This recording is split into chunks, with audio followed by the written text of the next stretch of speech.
ഫക്രുദ്ദീൻ അലി, എന്നെ അമ്പരപ്പിക്കുന്നതും പേടിപ്പിക്കുന്നതും എന്തുകൊണ്ടാണ് 3 ദിവസം തുടർച്ചയായി 3 ദിവസം നീണ്ടുനിന്ന പീഡനങ്ങളെക്കുറിച്ച് പോസ്റ്റ്മോർട്ടം റിപ്പോർട്ട് പറയുന്നുണ്ട്.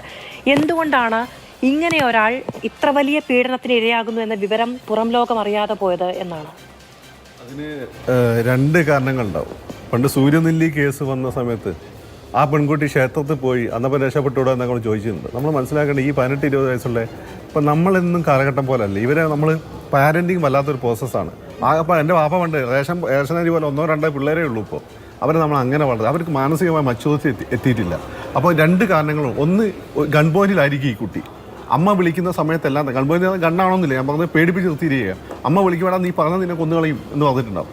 അല്ലെങ്കിൽ അമ്മയെ കൂടി വിഷമിപ്പിക്കേണ്ട. എൻ്റെ ഒരു സുഹൃത്തിൻ്റെ മോൻ ആത്മഹത്യ ചെയ്തിട്ടുണ്ട്. സ്കൂളിൽ നിന്ന് നടന്ന ഹരാസ്മെൻ്റാണ് കാരണം.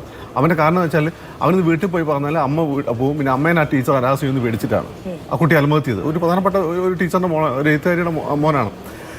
അപ്പം ഒന്നത്. പിന്നെ രണ്ടാമത്തെ കാര്യം, കുട്ടികൾ എന്തുകൊണ്ട് ഫ്രണ്ട്സ് അറിയിച്ചില്ല.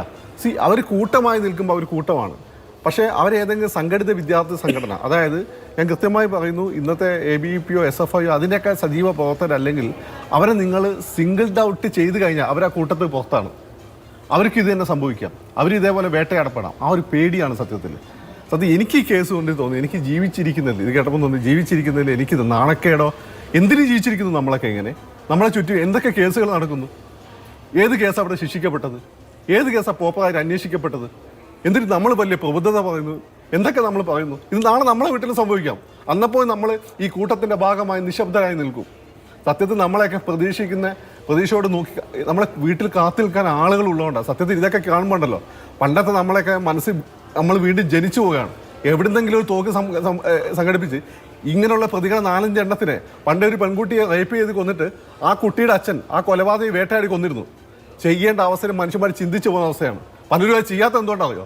വീട്ടിൽ നമ്മളൊക്കെ പ്രതീക്ഷിച്ച ആളുകൾ നിൽക്കുന്നുണ്ട്. അവരെ മുഖം നമ്മളുള്ളതുകൊണ്ടാണ്.